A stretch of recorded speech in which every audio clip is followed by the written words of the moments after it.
Hello students, good evening. स्वागत है आप सभी का हमारे यूट्यूब चैनल पैड स्टडीज में। पैड का मतलब है प्रैक्टिस, एक्सेस एंड डिलीवर। हो आप सभी अच्छे होंगे। आज के हम लोग अपने वीडियो में क्लास 9th का improvement in food resources topic को आगे कवर करने वाले हैं। इसका 2 वीडियो पहले मैंने आपको दिया था। जैसा कि आप देख पा रहे हैं, क्लास 9th का इम्प्रूवमेंट इन फूड रिसोर्सेस, इसी को हम लोग कवर करने वाले हैं। टॉपिक्स टू बी कवर्ड, क्या क्या टॉपिक इसमें हम लोग कवर करने वाले हैं। तो 2 टॉपिक अभी हम लोग इसमें कवर करेंगे। एक है क्रॉप प्रोडक्शन मैनेजमेंट और दूसरा है क्रॉप प्रोटेक्शन मैनेजमेंट। मैं संतोष राय, आपका बायोलॉजी मेंटर ट्यूटर। तो चलिए शुरू करते हैं इंप्रूवमेंट इन फूड रिसोर्सेस, जिसमें पहला टॉपिक हम लोग करेंगे क्रॉप प्रोडक्शन मैनेजमेंट।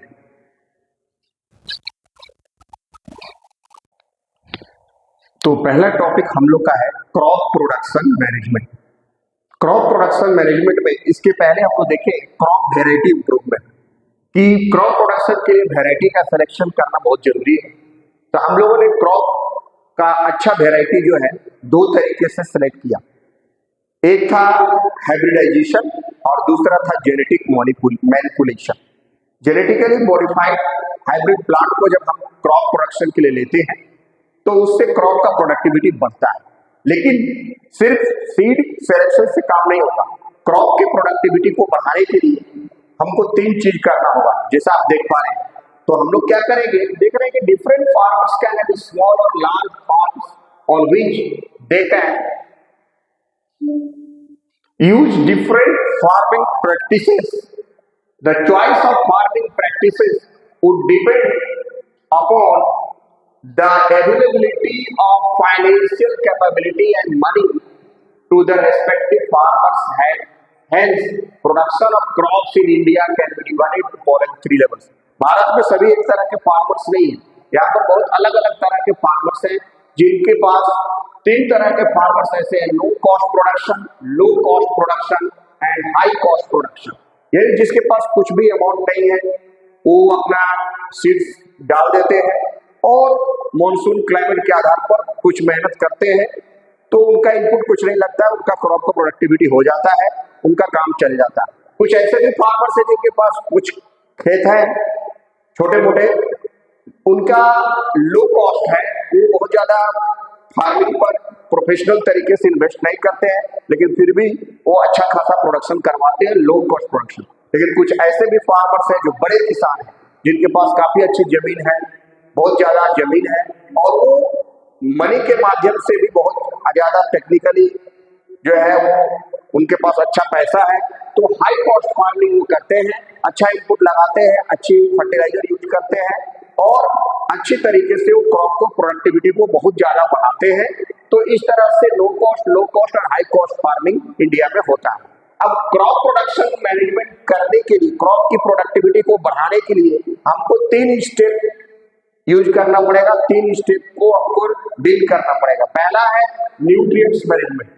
क्रॉप को अच्छा न्यूट्रिएंट्स मिले, अच्छा पोषक तत्व उसको मिल सके, इसके लिए हमको करना पड़ेगा उसके अंदर जो न्यूट्रिएंट्स है, उसको नाइट्रोजन है, फास्फोरस है, ये न्यूट्रिएंट्स उसको प्रोवाइड करना पड़ेगा। तो पहला है न्यूट्रिएंट्स मैनेजमेंट। दूसरा है इरिगेशन, यानी क्रॉप को वाटर सप्लाई करना, कब करना, कितने समय के लिए करना, ये भी बहुत जरूरी है। तो वाटर सप्लाई करना भी बहुत जरूरी है, ये भी हम समय से और सही तरीके से करके हम अपने क्रॉप की प्रोडक्टिविटी को बढ़ा सकते हैं। और तीसरा है क्रॉपिंग पैटर्न। कुछ टेक्निक है, कुछ क्रॉपिंग स्टाइल है, जिसको हम यूज करके ज्यादा से ज्यादा प्रोडक्टिविटी कर सकते हैं, क्रॉप के प्रोडक्शन को मैनेज कर सकते हैं, बढ़ा सकते हैं। तो ये 3 तरीके से हम लोग क्रॉप प्रोडक्शन मैनेजमेंट को कर सकते हैं। तो अब पहला है न्यूट्रिएंट्स मैनेजमेंट। तो हम लोग आगे करते हैं न्यूट्रिएंट्स मैनेजमेंट। उसके लिए हम लोग को क्या करना पड़ेगा, तो न्यूट्रिएंट्स मैनेजमेंट आप देख पा रहे हैं। न्यूट्रिएंट्स यानी अगर हेल्दी इंसान भी होना चाहता है तो उसको अच्छा पोषक तत्व, अच्छा विटामिन मिनरल्स जो है, आपको कार्बोहाइड्रेट, प्रोटीन, फैट्स, ये सब होना चाहिए। प्लांट को भी ये सब न्यूट्रिएंट्स होना चाहिए। तो प्लांट्स रिक्वायर 16 न्यूट्रिएंट्स, प्लांट्स को 16 न्यूट्रिएंट्स चाहिए उसके प्रॉपर ग्रोथ होने के लिए। दीज एसेंशियल न्यूट्रिएंट्स बहुत जरूरी है प्लांट के ग्रोथ के लिए। These essential nutrients are obtained by plants from air, water and soil. ये तीन जगह से ये ऑब्टेन कर सकता है, वाटर के माध्यम से, एयर के माध्यम से, सॉइल के माध्यम। Air provides carbon and oxygen. Air जो है हवा में कार्बन है, ऑक्सीजन है, उसको लेता है, कार्बन डाइऑक्साइड के रूप में कार्बन है, ऑक्सीजन है। Water supply hydrogen, H2O, water में आप हाइड्रोजन है तो हाइड्रोजन जो है वो वाटर से मिल जाएगा। And soil supply the remaining 13 nutrients, जो बाकी 16 में 3 न्यूट्रिएंट्स जो है एयर और वाटर से मिल गए, बाकी जो 13 न्यूट्रिएंट्स है वो सॉइल के जरिए मिलता है through the roots of the plant. तो प्लांट के रूट से 13 न्यूट्रिएंट्स जो है वो सप्लाई होता है सॉइल के जरिए। अब इसमें आप देख पा रहे हैं एयर से हमको मिला कार्बन एंड ऑक्सीजन, वाटर से हमको मिला हाइड्रोजन एंड ऑक्सीजन, 3 हो गए। सॉइल से हमको 13 न्यूट्रिएंट्स मिलता है जिसमें 2 तरह के न्यूट्रिएंट्स हैं। एक न्यूट्रिएंट्स को हम लोग बोलते हैं मैक्रो न्यूट्रिएंट्स, मैक्रो का मतलब होता है लार्ज, और दूसरा न्यूट्रिएंट्स होता है माइक्रो न्यूट्रिएंट्स का मतलब होता है माइक्रो माने स्मॉल, छोटा। तो 2 तरह के न्यूट्रिएंट्स हैं, macro nutrients and micro nutrients. Macro nutrients क्या है? प्लांट को जो अधिक मात्रा में चाहिए वैसे न्यूट्रिएंट्स को, those nutrients which are required by plant in large quantity are called macro nutrients. Macro है ज्यादा चाहिए। So the nutrients which are required by plants in large quantity are called macro nutrients. जो plant को ज्यादा मात्रा में चाहिए वो मैक्रो न्यूट्रिएंट्स है। और ऐसे 6 जो है बहुत एसेंशियल है, जिसमें आपका है नाइट्रोजन सबसे प्रमुख, उसके बाद है phosphorus, potassium, calcium, magnesium and sulphur. तो एनपीके भी हम लोग फर्टिलाइजर यूज करते हैं, nitrogen, potassium and phosphorus, nitrogen, phosphorus and potassium. तो ये फर्टिलाइजर के ऊपर देते हैं, ये प्लांट का मैक्रो न्यूट्रिएंट्स है, ये ज्यादा मात्रा में चाहिए।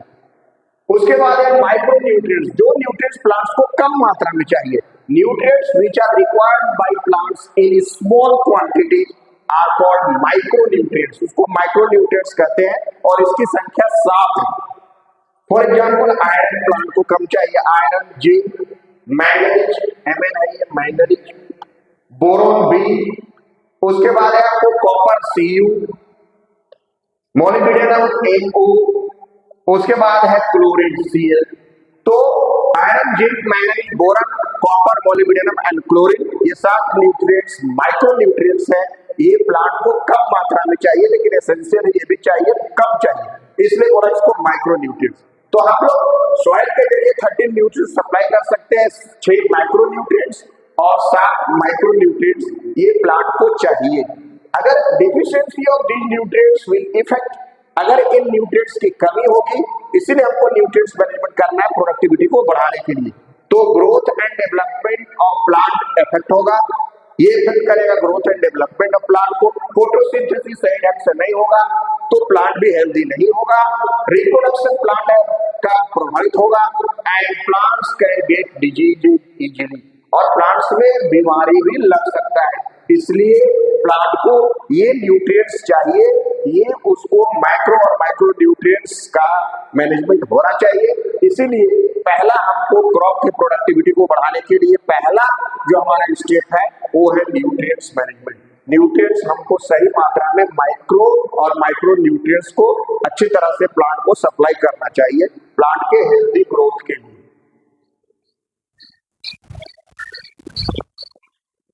चलिए तो नेक्स्ट अब हम लोग देखते हैं, उसके बाद जो है न्यूट्रिएंट्स मैनेजमेंट हो गया। अब न्यूट्रिएंट्स मैनेजमेंट, ये जो हेल्दी न्यूट्रिएंट्स हमको एसेंशियल चाहिए प्लांट के हेल्दी ग्रोथ के लिए, उसका मैनेजमेंट हम कर सकते हैं by adding manure and fertilisers. तो मैन्योर और फर्टिलाइजर की मदद से हम लोग प्लांट्स को न्यूट्रिएंट्स प्रोवाइड कर सकते हैं क्रॉप प्रोडक्शन को बढ़ाने के लिए। तो यहाँ पर आप देख पा रहे हैं डायग्राम में मैन्योर और फर्टिलाइजर को यहाँ पर दर्शाया गया, आप देख पा रहे हैं। ऑर्गेनिक प्रोडक्ट जो होता है वो होता है आपका मैन्योर, ये मैन्योर है, this is manure and this is the fertiliser जो कि केमिकल है, ये केमिकल फर्टिलाइजर जो के माध्यम से हम लोग जो है प्लांट को न्यूट्रिएंट सप्लाई करते हैं। तो adding manure and fertilisers can increase the productivity of the plant. तो हम लोग आगे देखते हैं कि मैन्योर और फर्टिलाइजर में अंतर क्या है। तो यहाँ पर आप देख रहे हैं कि difference between fertiliser and manure यहाँ दिया गया है। फर्टिलाइजर जो होता है वो इनऑर्गेनिक सॉल्ट्स होता है। हम लोग रोज कार्बन के कंपाउंड्स खाते हैं, ये देख पा रहे हैं फर्टिलाइजर से। तो फर्टिलाइजर ये इनऑर्गेनिक सॉल्ट, इसमें नाइट्रोजन होता है, इसमें नाइट्रोजन होता है, इसमें कार्बन होता है, इसमें जो है आपका फॉस्फोरस होता है, ये सब इनऑर्गेनिक सॉल्ट्स होते हैं, केमिकल होता है।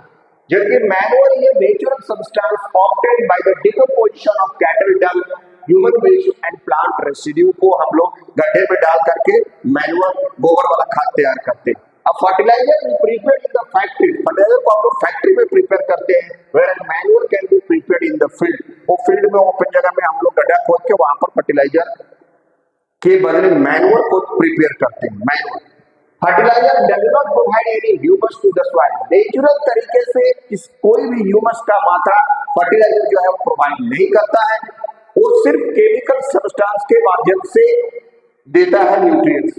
जबकि manure provides a lot of humus to the soil, humus ये सॉइल को प्रोवाइड करता है आपका मैन्योर।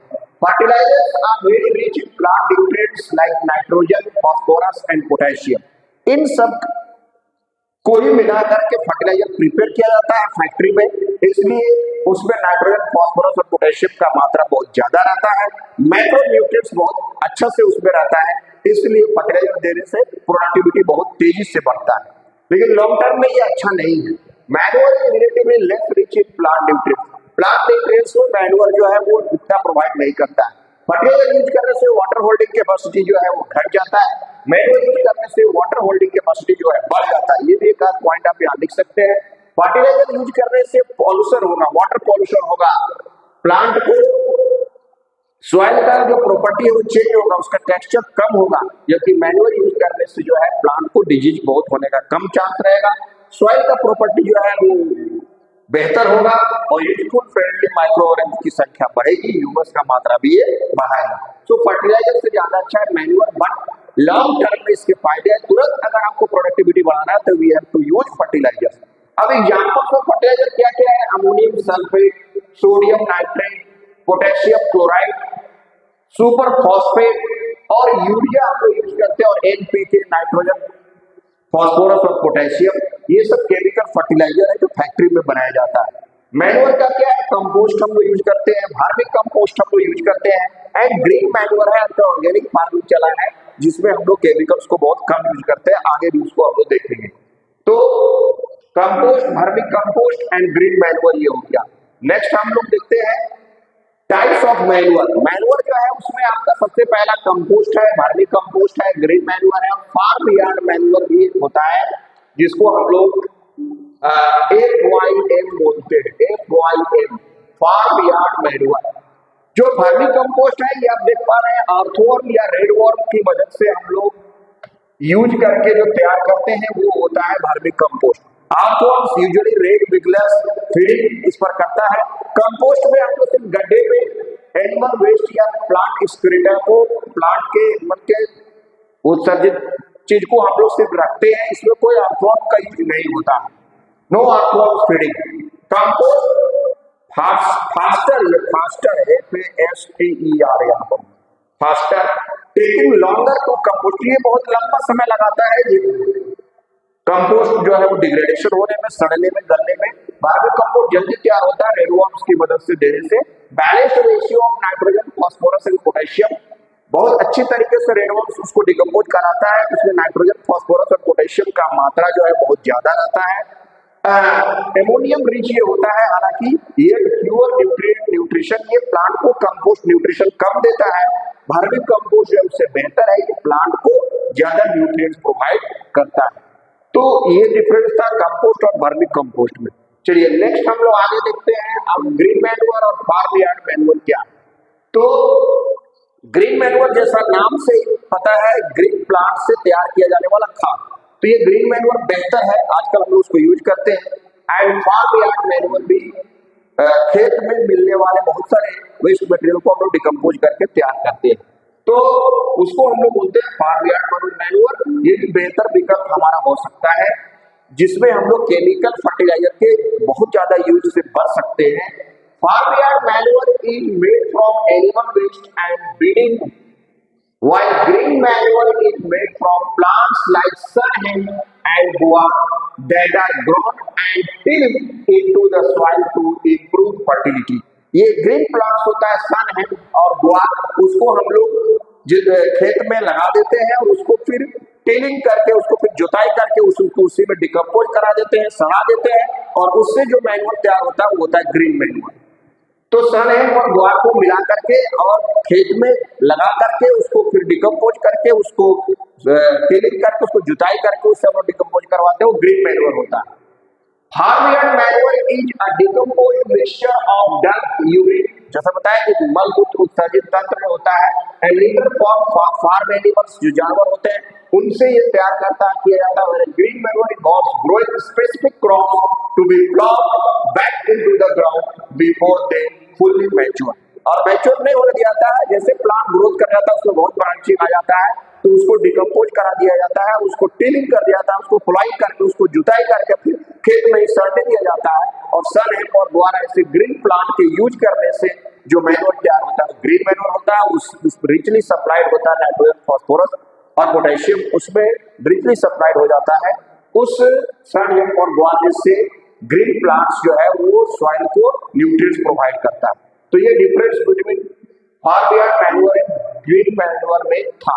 उसके बाद हम लोग देखते हैं ऑर्गेनिक फार्मिंग, जो आज के समय में बहुत तेजी से उभर रहा है, यानी केमिकल फर्टिलाइजर का यूज बहुत कम करना, नहीं के बराबर यूज करके खेती जब हम करते हैं तो उसको हम लोग बोलते हैं ऑर्गेनिक फार्मिंग। ऑर्गेनिक फार्मिंग क्या है इसको देखिए। Organic farming is process of growing, organic farming एक process of growing crop with minimum, बहुत कम और no use of chemicals and fertilizer. Fertilizers के रूप में हम लोग केमिकल्स का बहुत कम यूज करते हैं या उसका बहुत मिनिमम यूज करते हैं। हर्बिसाइड्स भी उसमें नहीं डाला जाता है, पेस्टिसाइड्स भी नहीं जाता है, and completely based upon organic matter. Organic matter animal excreta वगैरह को यूज करके उससे तैयार करके ग्रीन मैन्योर की मदद से ऑर्गेनिक फार्मिंग जब किया जाता है, मिनिमल यूज ऑफ और no use of chemicals and fertilisers, herbicides, pesticides and completely based upon organic matter पर ये बेस्ड होता है। आप देख रहे हैं इसमें हम लोग वर्मी कंपोस्ट यूज कर रहे हैं, इसमें हम लोग मैन्योर्स यूज कर रहे हैं, ऑर्गेनिक और ग्रीन लीफ मैन्योर्स को डिकम्पोज करके यूज किया जाता है, बायो फर्टिलाइजर्स बायोकेमिकल्स को उसको के रूप में तैयार किया जाता है। क्रॉप रोटेशन एक आगे हम लोग करेंगे, क्रॉप को रोटेट करके भी हम लोग लगाते हैं। बायोलॉजिकल मैनेजमेंट करते हैं, एनिमल हस्बेंड्री, यानी जानवरों के मल मूत्र और बायो फर्टिलाइजर से तैयार किया हुआ मैन्योर कंपोस्ट ग्रीन मैन्योर के यूज करके, और हेर्बिसाइड फंगिसाइड उसमें लगेगा भी नहीं, क्योंकि उन सब ऑर्गेनिक प्रोडक्ट्स को यूज करने से डिजीज ज्यादातर ये सब नहीं पकड़ता है, और उससे जो फार्मिंग होगा उसको हम लोग बोलते हैं ऑर्गेनिक फार्मिंग। नेक्स्ट हम लोग चलते हैं इरिगेशन, जो हम लोग पहला था nutrients management, crop production management में, और दूसरा था इरिगेशन, यानी पौधों को पानी देना और सही समय पर देना, तभी हमारा क्रॉप का प्रोडक्टिविटी बहुत ज्यादा होगा। तो the process of supplying water to the crop at regular interval of time is called irrigation. तो पौधों को पानी समय समय पर देते रहना, उसी प्रोसेस को हम लोग इरिगेशन कहते हैं। मेथड्स ऑफ इरिगेशन की अगर हम लोग बात करें तो हम लोग अपने इंडिया में इन सब following are the methods of irrigation हम लोग यूज करते हैं। वेल्स हम लोग यूज करते हैं, कैनाल्स, वेल्स कुएं हो गए, कैनाल्स नहर हो गई, टैंक्स हो गया, रिवर लिफ्ट सिस्टम हो गया, स्प्रिंकलर वाटर सिस्टम हो गया, ड्रिप इरिगेशन हो गया, रेन वाटर हार्वेस्टिंग हो गया, और वाटर शेड सिस्टम हो गया। इसका यूज करके हम लोग इरिगेशन को बढ़ा सकते हैं और क्रॉप को सही तरह से पानी का सप्लाई कर सकते हैं। जैसा पानी का जहां पर अवेलेबिलिटी है उसके हिसाब से ये मेथड्स ऑफ इरिगेशन यूज किया जाता है। तो हम लोग इसमें आगे देखते हैं। सबसे पहले वेल्स है, कुएं से सिंचाई भारत में बहुत अधिक मात्रा में होता है। Wells are dug and made wherever ground water is available. अगर अंडरग्राउंड वाटर अगर मौजूद है तो हम कुआं खुदाई करके या ड्रिप बोरिंग करके कुएं से हम पानी निकाल सकते हैं। आप देख रहे हैं यहाँ पर वेल्स जो होता है वो दो प्रकार का होता है। एक होता है आपको डग वेल और एक होता है tubewell. Wells are two types, एक डगवेल होता है और एक ट्यूबवेल होता है। डगवेल यानी कि जो कुआं हम लोग खोदते हैं, सामान्य तौर पर आप यहाँ डायग्राम में भी आप देख पा रहे हैं, जो हम लोग के घरों में खोद करके कुआं जो 30 फीट 35 फीट तक हम लोग खोद के 40 फीट तक जो कुआं तैयार करते हैं, वो मॉडर्न ट्रेडिशनल तरीके से ये, और इससे को इसका पानी फिर हम लोग लिफ्ट करेंगे मोटर के जरिए या किसी और तरीके से। ट्रेडिशनल वे में तो पहले आदमी राहट वगैरह भी चलाता था, और इससे जब सिंचाई किया जाता है तो वो है डगवेल, या फिर इसमें हम टूल पंप वगैरह मोटर भी डाल करके अब पानी खींच लेंगे, ये हो गया। और दूसरा है ट्यूबवेल, आप यहाँ देख पा रहे हैं ट्यूबवेल की मदद से जो है हम लोग बिजली पर आधारित ये मोटर के माध्यम से पानी को लिफ्ट कराएंगे, ड्रिप बोरिंग करके बोरिंग किया हुआ जो ट्यूबवेल होता है, और इससे जो सिंचाई किया जाता है पाइप के जरिए भी पानी ले जाया जाता है, खेतों में पहुंचाया जाता है, ये ट्यूबवेल। तो वेल्स दो प्रकार का हो गया, डगवेल एंड ट्यूबवेल, जिसके माध्यम से हम लोग इरिगेशन कर सकते हैं। ट्यूबवेल के माध्यम से लिफ्ट करके जमीन के नीचे काफी गहराई तक डीप बोरिंग किया जाता है, काफी नीचे तक करके पानी हम लोग आते हैं, और ये बहुत ज्यादा पानी भी देता है, और इससे जो सिंचाई होता है वो ट्यूबवेल है। और डगवेल वो जो कुआं खोद के हम लोग करते हैं। तो ये दो तरह का वेल्स होता है, अंडरग्राउंड वाटर को हम लोग यूज कर सकते हैं। उसके बाद है कैनाल्स। कैनाल्स का मतलब क्या हुआ, नहर। नदियों की जो होती है, बड़ी बड़ी नदियां होती है, उनसे नहर निकाला जाता है, नहर। और नहर निकाल करके जो सिंचाई किया जाता है, इंदिरा गांधी तालाब, बहुत सारा जो है हीराकुंड डैम बनाया गया, बहुत सारा डैम बनाया गया, जहां पर का पानी रोक करके नहरों के द्वारा खेतों में पानी पहुंचाया जाता है। आप देख रहे हैं नहरें रहती है, उनसे जो पानी पहुंचाया जाता है जगह जगह खेतों में, जो सिंचाई का काम होता है कैनाल्स के माध्यम से, वो एक बेहतर तरीका है। भारत में बहुत सारी नदियां हैं जिनके माध्यम से कैनाल्स, नहरें निकाल करके इरिगेशन को किया जा सकता है। तो ये हो गया कैनाल्स के माध्यम से इरिगेशन करना, सिंचाई करना। उसके बाद है आपका टैंक्स, रिवर लिफ्ट सिस्टम यहाँ आया। तो रिवर लिफ्ट सिस्टम भी उस जगह कारगर है, यानी कि नदियों के किनारे का जो पानी है, जैसे आप देखिए, आप यहाँ देख पा रहे हैं नदी के किनारे का ये खेत है, नदी के किनारे ये मशीन लगा दी और मशीन लगा करके पाइप के जरिए पानी निकाल करके अपने खेतों में ले गए। तो ये रिवर लिफ्ट सिस्टम है। सरकार भी बहुत बड़े बड़े मोटर वगैरह लगा करके अब पानी को वहां से नदियों से निकाल करके ये खेतों तक पहुंचाती है। तो ये रिवर लिफ्ट सिस्टम के जरिए सिंचाई हो सकता है। रिवर लिफ्ट सिस्टम में बहुत बड़े बड़े नदियों से पाइप लगा हुआ रहता है, पाइप निकाल करके पानी जो है वो खेतों में पहुंचाया जाता है। वो जहां पर नदी के किनारे जो खेत है या जहां के रहने वाले लोग हैं, वो रिवर लिफ्ट सिस्टम का उपयोग करते हैं फॉर इरिगेशन। नेक्स्ट है हमारा टैंक सिस्टम। टैंक सिस्टम क्या है, जैसे आजकल लोहा हमारा तालाब भी बनाया जाता है, गर्मी के दिनों में खुदाई करके उसको छोड़ दिया जाता है। इससे क्या होगा कि पानी जो है आपका जमा होगा। एक तो ये तरीका है, पानी जब जमा हो जाएगा तो बाद में हमको जब पानी तो बरसना बंद हो जाएगा, तो उस समय हम लोग ये स्टोर किया हुआ पानी को यूज कर सकते हैं। ये टैंक के जरिए, इसके जरिए डोबा है, ये हम लोग बना करके तालाब के जैसा सरकार भी खुलवाती है। और ये गर्मी के दिन में इसको पहले से प्रिपेयर किया जाता है, जैसे बरसात के समय आता है पानी इसको पूरा भर जाता है, आफ्टर रेनी सीजन हम उसको बाद में हम इसको यूज कर सकते हैं। या बहुत बड़े बड़े टैंक भी बनाया जाता है जो जिसमें पानी भर के रखा जाता है, और जब बरसात खत्म हो जाता है तो हम लोग इस टैंक को, इस रिजर्वॉयर को जिसमें पानी कलेक्ट है, इसको हम लोग बाद में यूज कर सकते हैं फॉर इरिगेशन पर्पस। तो ये था टैंक सिस्टम। नेक्स्ट है हम लोग का स्प्रिंकलर इरिगेशन, फव्वारे की जैसा स्प्रिंकलर, फव्वारा निकलेगा।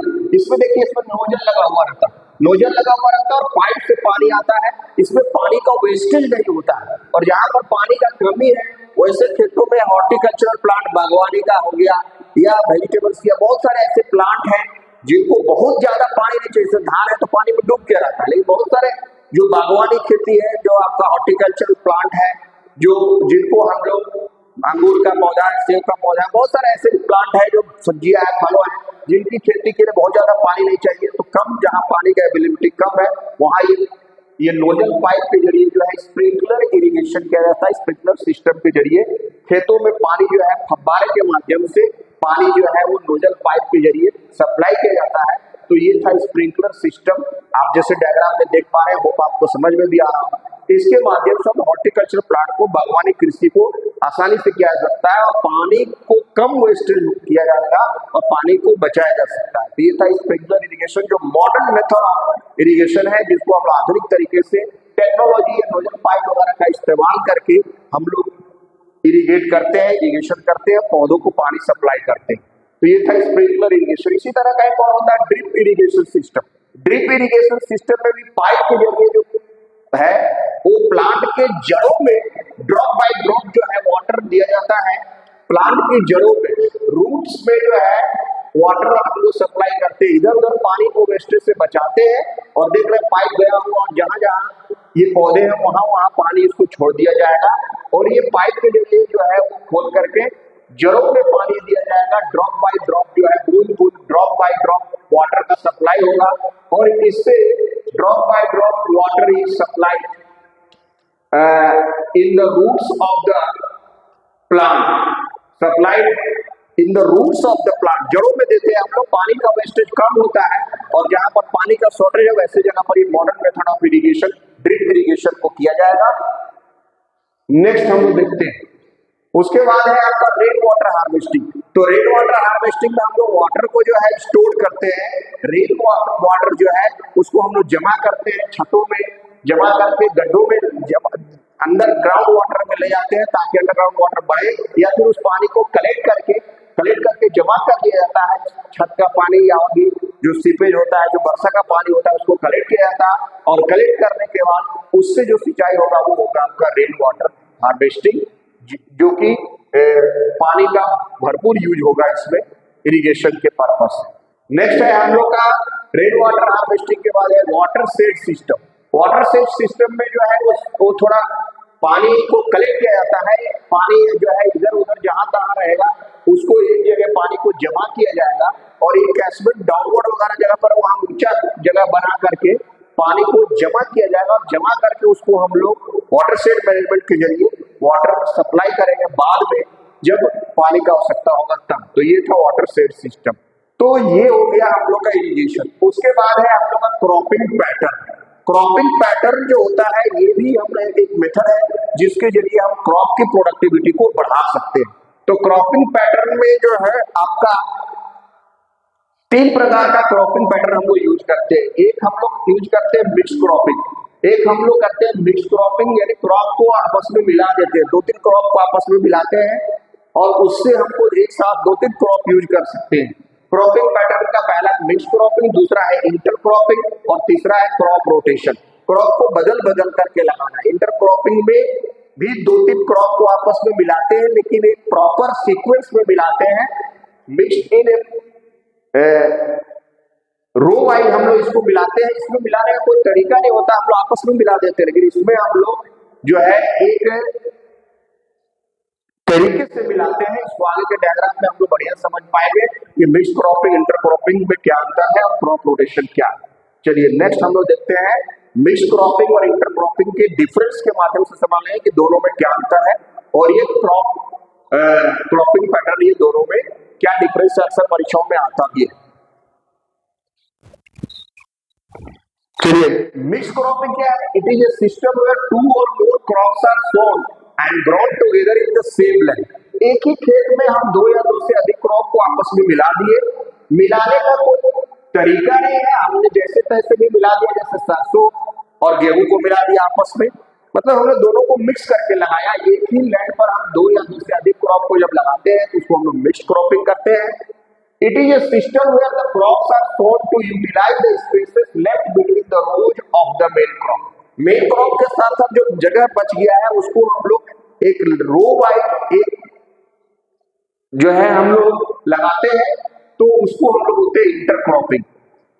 It is aim to minimise the risk relating to crop failure. आप 2-3 क्रॉप को आपस में मिला के लगाते हैं तो रिस्क फेलियर जो होता है, एक क्रॉप अगर रहे हुआ तो 2 क्रॉप हो गया, अगर 3 क्रॉप हो गया तो बहुत अच्छा है। तो इससे जो है वो एक बार में 2-3 क्रॉप है तो कोई ना कोई क्रॉप तो होगा ही, बहुत सारा क्रॉप हम लोग क्रॉप फेलियर से बचाता है। दूसरा the main M of inter cropping is using the spaces in between the crop. एक क्रॉप को आप लगाए रहे उसके बीच में स्पेस है तो दूसरा क्रॉप भी हम लगा रहे हैं कि एक रो वाइज हमने लगाया है, एक पैटर्न में हमने लगाया इंटर क्रॉपिंग में कि यहाँ से यहाँ तक जो है ये क्रॉप लगाएंगे, फिर यहाँ से यहाँ तक बीच में जगह है तो उसमें दूसरी क्रॉप लगाएंगे। एक और डायग्राम आप उसमें और भी समझ पाएंगे कैसे हम लोग रो वाइज एक पैटर्न पर लगा करके इंटर क्रॉपिंग करते हैं। The different variety of seeds are mixed together before sowing. हम लोग यहाँ लगाने के पहले ही डिफरेंट वेराइटी को आपस में मिला देते हैं, मिलाने के बाद उनको बोते हैं. Seeds are not mixed with another variety of crop. इसमें क्रॉप को हम लोग मिलाते नहीं. यहाँ दो तीन क्रॉप आपस में मिलाकर और बुआई कर दिया. यहाँ क्या एक क्रॉप मेन क्रॉप लगाया, फिर उसके बीच में जो जगह बच गया वहां पर दूसरी क्रॉप लगा दी. दोनों को मिक्स नहीं किया. फिर तीसरा जगह जो जहाँ कुछ जगह स्पेस और बच गया उसमें और एक क्रॉप को लगा दिया पैटर्न के आधार पर, तो हो गया इंटरक्रॉपिंग. उसके बाद no specific planting patterns are required to follow. यहाँ पर कोई स्पेसिफिक पैटर्न मिक्स करके हम लोग क्रॉप लगाए, दो तीन क्रॉप को आपस में एक सीजन के अनुसार ग्रो करने वाली क्रॉप को हम लोग लगाते हैं, तो कोई स्पेसिफिक प्लांटिंग पैटर्न यहाँ नहीं है. This system follow the specific planting pattern to increase the maximum use of available land. जितना भी जमीन है उसका हम ज्यादा से ज्यादा इस्तेमाल करेंगे, सीक्वेंस में लगाएंगे. इधर का भी स्पेस यूज करेंगे और आगे का भी स्पेस यूज करेंगे और मेन क्रॉप के बाद कुछ और क्रॉप लगा देते हैं और फिर उसमें टाइम बाउंड होता है, जो पहले निकल जाता है बाकी बाद में निकलता है, तो उसके आधार पर हम लोग क्रॉप को एक सीक्वेंशियली ऑर्डर में लगाते हैं, तो वही intercropping. The fertilisers and pesticide use are the same for the different crop variety. ऐसा वेराइटी हम चूज करते हैं कि एक ही तरह का फर्टिलाइजर या केमिकल जो है उसमें हम लोग यूज कर सके या पेस्टिसाइड देना पड़े. एक ही सीजन में ग्रो करने वाले क्रॉप को हम लोग लगाते हैं, इसलिए इसमें कोई ज्यादा टेंशन भी नहीं रहता. Different types of pesticides are different for various varieties of crop. अलग अलग क्रॉप लगाते हैं, अलग अलग पैटर्न में लगाते हैं, तो अलग अलग उसको हम लोग फर्टिलाइजर यूज करते हैं, अलग अलग पेस्टिसाइड देते हैं क्रॉप के अनुसार. Intercropping. Mixed cropping helps to decrease the risk of crop failure due to various conditions like rainfall etc. बहुत पानी वगैरह ज्यादा होगा तो उसमें कोई ना कोई क्रॉप दो क्रॉप में हो ही जाएगा, रिस्क फेलियर से ये होता है. और इसमें क्रॉप जो है मिनिमम हमको रिस्क रहता है. It is follow to increase the yield of the crop from common land. कम जमीन में ज्यादा ज्यादा क्रॉप लगाए, हम दो तीन क्रॉप तीन क्रॉप को एक पैटर्न में लगा करके उसी जमीन का सारा इस्तेमाल कर रहे हैं, फील्ड को स्पेस को पूरा यूज कर रहे हैं, तो इसमें ये होता है. The different types of crops have similar crop cycle and maturity period. अब इसमें जो हम लोग मिक्स क्रॉपिंग करते हैं तो एक ही तरह के क्रॉप को करते हैं कि एक समय में मैच्योर हो जाए, दोनों को आपस में मिलाते हैं, तो एक सीजन का क्रॉप रहता है और उसकी मैच्योरिटी भी लगभग एक ही समय होती है और उसको हम लोग निकालने में सुविधा होता है. वैसे क्रॉप को मिक्स करते हैं. इंटरक्रॉपिंग में क्या है, the crops have considerable differences in there crop cycle and period of maturity. अलग अलग क्रॉप एक अलग अलग पैटर्न में लगाते हैं, तो ये क्रॉप लगाया ये बाद में होगा, उसके बाद हमने लगाया ये पहले हो गया तो उसको निकाल दिया, उधर का क्रॉप को पहले निकाल लिया, फिर बीच में कोई और क्रॉप लगा लिया. तो इंटरक्रॉपिंग करके हम लोग मैच्योरिटी में डिफरेंस होता है इसमें क्रॉप का. हम आगे पीछे वाली क्रॉप भी लगाते हैं और अलग अलग तरह का मैनुअल भी यूज करते हैं. स्पेस अलग अलग कोई पैटर्न में दिया हुआ तो इसको अलग यूज कर रहे हैं, उसको अलग यूज कर रहे हैं, इसलिए इसमें इस तरह का होता है intercropping. Collection and harvesting of the crops are done together. क्योंकि हम लोग मिक्स करके लगाते हैं तो एक ही समय क्रॉप को हम लोग सोइंग करते हैं, लगाते भी हैं, और एक ही समय हम लोग क्रॉप को मैच्योरिटी होने पर काट भी लेते हैं. इसमें क्या है, intercropping collection and harvesting of the crops are different due to differences in their maturity pattern. अलग अलग हम लोग लगाते हैं, अलग अलग मैच्योरिटी भी होता है और अलग अलग तरीके से उनको निकालते जाते हैं. एक हो गया तो उसको पहले निकाल लेते हैं, फिर दूसरे को बाद में, और इस तरह से मैक्सिमम यूज ऑफ हम लोग अपने लैंड का करते हैं इंटरक्रॉपिंग. तो ये था difference between mixed cropping and intercropping. उसका क्रॉप रोटेशन है. क्रॉप को देखिए, ये डायग्राम में आप समझ जाएंगे मिक्स्ड क्रॉपिंग, इंटरक्रॉपिंग और क्रॉप रोटेशन. तो यहाँ देखिए मिक्स्ड क्रॉपिंग में दो तीन क्रॉप को आपस में मिला दिया गया, मिला करके हमने लगाया, दो क्रॉप था दोनों को एक साथ मिलाया, एक साथ लगाया.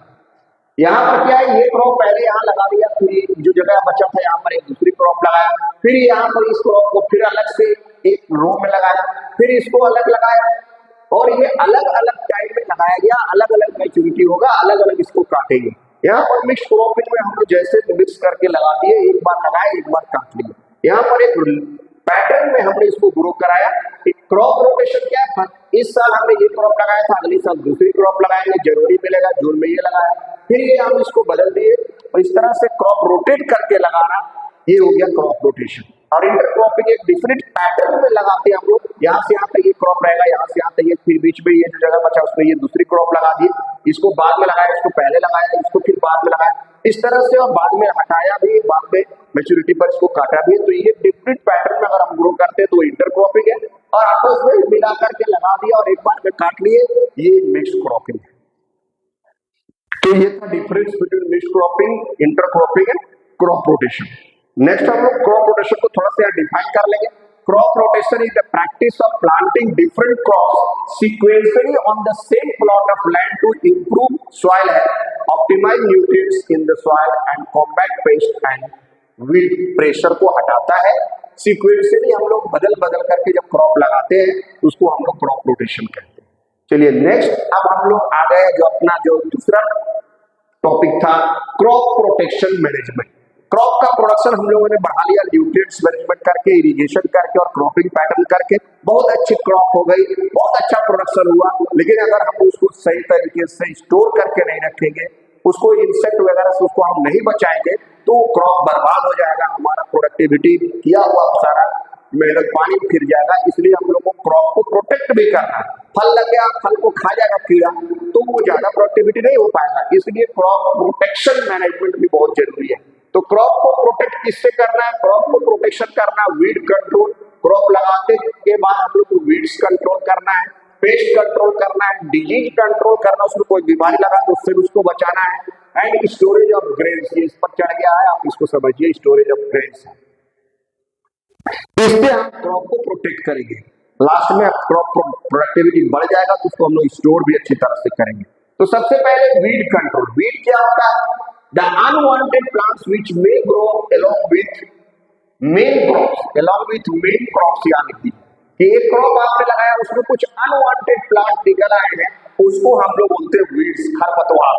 उसको हटा दिया जाता है, हाथ से हम लोग खींच के निकाल देते हैं क्योंकि वो मेन क्रॉप के न्यूट्रिएंट्स को खा जाता है, उसके स्पेस को लेता है, उसके लाइट को लेता है, उसके ग्रोथ को रोकता है, इसलिए वीड्स को हम लोग हटा देते हैं। अनवांटेड प्लांट या undesirable plant which may grow along with the main crop are called weeds। तो वीड्स को हम लोग वीडिसाइड केमिकली भी हटाते हैं। तो it can be controlled by hand picking manually और स्प्रेइंग वीडिसाइड्स और herbicides using insects that feed on weeds. कुछ इंसेक्ट भी आते हैं जो वीड्स को खा जाते हैं। हम लोग वीडिसाइड भी, केमिकल भी यूज करते हैं, और जिसके पास उतना पैसा नहीं है वो हाथ से भी हटा करके उसको या खुरपी वगैरह के माध्यम से तोड़ के पहले ही हटा देता है, तो फ्रेश क्रॉप उसमें आ जाता है और वीड्स उससे को हटा दिया जाता है। तो ये है। उसके बाद pest control by pesticides including herbicides, insecticides and fungicides. ये देते हैं हम लोग डिजीज कंट्रोल करने के लिए। बहुत सारे सल्फर, मरकरी, आर्सेनिक, जिंक और कॉपर के कंपाउंड्स को हम लोग छिड़काव भी करते हैं, स्टोरेज पर भी आएंगे। यहाँ पर वीड्स कंट्रोल में हम लोग जो है आपको डायग्राम से दिखा रहे हैं कि कैसे केमिकल का छिड़काव किया जाता है और कैसे हम लोग मैनुअली भी हटा सकते हैं। ये देखिए यहाँ पर वीड्स कंट्रोलिंग मेथड दो प्रकार का है, केमिकल मेथड है और एक जो है हमारा मैनुअल मेथड है। आप देख रहे हैं मैनुअली हैंड पिकिंग के जरिए हाथ से उखाड़ के हटा दिया, तो ये मैनुअल मेथड है, इसके जरिए हम वीड्स को अलग कर देंगे। उसके बाद जो है हमारा केमिकल मेथड है। केमिकल में spread chemical such as weedicides और हर्बिसाइड्स, जैसे एग्जांपल है 2,4-D डाइक्लोरोडाइफिनाइल और टेट्राजीन वगैरह भी यूज होता है केमिकल। देखिए ये आदमी केमिकल्स का छिड़काव कर रहा है अपने धान पर, अपने खेतों में, और वीड्स से उसको बचाएगा, वीड्स खरपतवार नाशी ये लगा रहा है। तो ये केमिकल मेथड भी हम लोग यूज करते हैं और केमिकल के माध्यम से वीड्स को हटाते हैं या मैनुअली भी हटा सकते हैं by removing through tools like खुरपी वगैरह से हम लोग हटा सकते हैं। तो ये खुरपी का यूज करके हम लोग हटा सकते हैं, हाथ से हटा सकते हैं मैनुअली, या केमिकल छिड़काव करके भी हटा सकते हैं। उसके बाद जो है आपका ये वीड्स कंट्रोल के बाद है पेस्ट कंट्रोल। पेस्ट कंट्रोल कैसे करते हैं? जनरली पेस्ट से जो है हमारे क्रॉप को बहुत नुकसान होता है। आप देख रहे हैं यहाँ पर, ये आजकल होता भी, अगर आप खेतों में गए होंगे। Generally insects paste attack the plant in 3 वे। 3 तरीके से प्लांट पर पेस्ट जो है वो अटैक करता है। ये 3 पॉइंट बहुत इंपॉर्टेंट है, याद रखिए। अभी के समय में इस पर क्वेश्चन आता है। क्या करता है? They cut the root, stem and leaf. बहुत सारा पेस्ट जो है, इंसेक्ट जो है वो देखते हैं आप पत्तियों पर घूमते रहता है और पत्तियों को खा जाता है। देखिए एक प्लांट का पत्ती कैसे इसको छेद कर दिया, इसको खा गया। तो cut root, stem and leaf, यहाँ पर सबको तो दिखाना संभव नहीं था, इसलिए हमने एक पत्ती को दिखाया। उसी तरह रूट को भी काट देता है, उसके तना को भी खा जाता है इंसेक्ट जो होता है या पेस्ट जो होता है। तो ये पेस्ट पत्तियों को डैमेज कर देगा, प्लांट का ग्रोथ। इससे बचाना है, पेस्ट को कंट्रोल करना है। दूसरा आप क्या देख रहे हैं? सक द सेल्स है। सेल सैप यानी कि सेल के अंदर का जो साइटोप्लाज्म के अंदर जो लिक्विड होता है, जो साइटोप्लाज्म रहता है सेल के अंदर जो रहता है भरा हुआ, उसको ये खा जाता है, उसको ये खा जाता है। आपको देखिए इंसेक्ट यहाँ पर चल रहा है और इसको खा जाएगा, पत्तियों को खा जाएगा, इसके अंदर के साइटोप्लाज्म के अंदर का जो लिक्विड है जो है उसको खा जाएगा। ये चढ़ करके ये और अंदर से खोखला कर देगा, तो इसका ग्रोथ कहाँ से होगा। दूसरा है बोर इनटू फ्रूट्स, फल लग गया, ग्रोथ बहुत अच्छा हुआ तो फलों में छेद कर देगा। ये देखिए यहाँ पर ये चना का फल है, इसके अंदर जो है कीड़ा हम लोग खाते हैं चना वगैरह, गुड़ छंगरी तो मिल जाता है, ये इसके अंदर जाकर डैमेज करता है। ये देखिए ये सीम का पौधा, सीम के अंदर जो है ये सीम के फल पर जाकर के इंसेक्ट जो है इसको बर्बाद कर रहा है। ये देखिए ये मटर है, मटर को खा गया इंसेक्ट जो है, उसके अंदर छेद कर देता है। देखिए बोर कर दिया, ये आम का फल हो गया या टमाटर हो गया, टमाटर के अंदर छेद करके अंदर घुस गया तो बोर इनटू फ्रूट्स। और ये they cut the root stem and leaf, they suck the cell sap from various parts of the plant, they bore into stem and fruits, फलों में छेद कर देगा, तना में छेद कर देगा और उनको वो नष्ट कर देगा और क्रॉप के प्रोडक्टिविटी को ये बर्बाद करेगा। पेस्ट कंट्रोल, उसको कंट्रोल करने का क्या तरीका है, इसके ऊपर हम लोग इंसेक्टिसाइड छिड़काव कर देंगे, इंसेक्टिसाइड्स का, पेस्टिसाइड्स का, फंगिसाइड्स का use to kill this insect, इसको किल करने के लिए हम लोग इस्तेमाल करते हैं। चलिए नेक्स्ट जो है आप लोग का पेस्ट कंट्रोल हो गया, उसके बाद जो है आपका डिजीज से भी बीमारी जो करेगा उससे बचाना ही है प्लांट का, ये सब बीमारी ही था। अब स्टोरेज ऑफ ग्रेप्स जो है ये आप देख रहे हैं, हम लोग को ग्रेप्स को स्टोर करना भी बहुत जरूरी है। स्टोरेज ऑफ ग्रेप्स के लिए क्यों करेंगे हम लोग भाई, तो स्टोरेज ऑफ ग्रेप्स नहीं अगर हम करेंगे तो क्रॉप का अच्छा प्रोडक्शन होने के बाद भी उसको अगर हम लोग प्रोटेक्ट नहीं करेंगे, उसको अच्छी तरह से अब हम लोग अगर स्टोर नहीं करेंगे तो हमारा प्रोडक्टिविटी जो है वो किया हुआ सारा बर्बाद हो जाएगा। तो हमको इससे लॉस होता है, high losses due to abiotic living factor से इंसेक्ट खा सकता है, रोडेंट्स चूहा वगैरह में, फंगस है, माइट्स है, घून वगैरह उसमें लग जाता है, एंड बैक्टीरिया, उससे बचाना है। Losses also caused by abiotic non living factors like moisture, इसलिए हम लोग सुखा करके स्टोरेज करते हैं, अनसुटेबल टेम्परेचर, कोल्ड स्टोरेज में रखते हैं सही तापमान पर ताकि क्रॉप अच्छे समय तक रहे। बाद में उसको हम लोग कोल्ड स्टोरेज से निकाल के लाते हैं, फिर उसको अधिक सड़ा गला नहीं रहता, फ्रेश रहता है तो उसको ज्यादा दाम पर बेचा जाता है। तो ये सब कर सकते हैं। इफेक्ट्स ऑफ पुअर स्टोरेज से क्या होगा, क्वालिटी डिटोरिएशन हो जाएगा, आपका अच्छा प्रोडक्टिविटी हुआ लेकिन उसका क्वालिटी खराब हो जाएगा, अच्छा से उसको सुखा करके नहीं रखेंगे तो स्टोरेज नहीं करेंगे तो वेट लॉस हो जाएगा, उसका वजन कम हो जाएगा, डिस्कलरेशन हो जाएगा, उसका रंग बदल जाएगा, खराब लगेगा देखने में, एंड रिड्यूस जर्मिनेशन एबिलिटी, अगर बीज के लिए रख रहे हैं तो जमेगा ही नहीं, उसका जर्मिनेशन एबिलिटी भी खराब हो जाएगा अगर सही तरह से स्टोरेज नहीं किया जाएगा। तो उसको हम लोग कैसे स्टोर कर सकते हैं, सीलोज का डायग्राम निकला है आगे मिलेगा, और ग्रेनेज, ये जूट बैग्स वगैरह दिखते हैं, बड़े बड़े छल्ले लगाए रहते हैं, इनमें हम लोग सुखाने के बाद जो है अनाज को स्टोर करके रखते हैं। तो ये ग्रेनेज में हम लोग स्टोरेज करते हैं यहाँ पर हम लोग। उसके बाद है आप देखिए यहाँ पर, ये देखिए ये महिला सुखा रही है, अच्छी तरह से सुखा करके पूरा हम लोग धान या गेहूं जो भी ये चीजों को उनको उन बड़े बड़े जूट बैग्स वगैरह में भर दिया जाता है, ये सिलोज में स्टोर करके रखा जाता है, इसलिए ड्राई करना भी बहुत जरूरी है। नेक्स्ट आप देखिए यहाँ पर ये डायग्राम है, fumigation and storage in Ghani bags, बड़े बड़े जूट बैग्स वगैरह में इनको स्टोर करके रखा जाता है। बड़े बड़े फ्यूमिगेशन क्या है, फंगिसाइड का छिड़काव करना, आप देखते हैं इसमें फंगस छिड़काव क्या है ताकि इसमें दीमक वगैरह नहीं लगे, कुछ भी कीड़ा नहीं लगे, और फ्यूमिगेशन किया जाता है जैसे हम लोग देखते हैं मच्छर के लिए छिड़काव किया जाता है, पूरा धुआं कर दिया जाता है, फ्यूमिगेशन ये है, फंगिसाइड का छिड़काव कर दिया गया, बड़े बड़े गनी बैग्स वगैरह में स्टोरेज करके रखा गया ताकि हमारा स्टोरेज अच्छी तरह से हो सके। सीलोज में भी स्टोरेज किया जाता है, बड़े बड़े कोठलिया टाइप का बनाया जाता है, उसमें जो है स्टोर करके रखा जाता है। तो ये था स्टोरेज ऑफ ग्रेन्स। इस तरीके से हम लोग जो है अपने क्रॉप को प्रोटेक्ट कर सकते हैं, एंड क्रॉप को प्रोटेक्ट करके हम लोग क्रॉप के प्रोडक्शन को बढ़ा सकते हैं। So crop production management and crop protection management को हम लोगों ने अच्छी तरह से किया, होप आपको समझ में आया होगा। Thank you for watching.